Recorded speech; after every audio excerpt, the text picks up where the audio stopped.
I'm in VMware Workstation Player, and you can see I've got a USB drive connected to my host computer.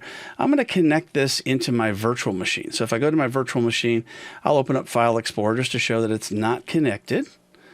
And we can see it is not connected. So I'm going to go to where it says Player at the top, Manage, and then Virtual Machine Settings. Now I'm going to go to where it says USB Controller. And I've got the USB 3.1, 1.1, or 2.0, so it really depends on what kind of USB you have. I've got 3.1 because it's got the blue connection. If it's got the white connection, it's probably 2.0.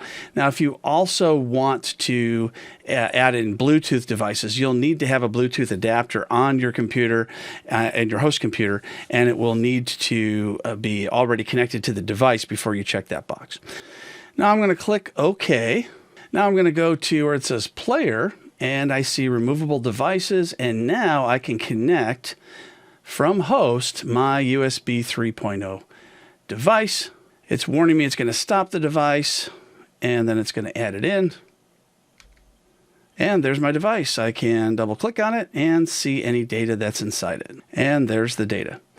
So if I wanted to disconnect it, I would just go back and go to removable devices, and then choose to disconnect, and that will safely disconnect my drive. So that is how you connect USB 3 devices in your VMware Workstation Player 17.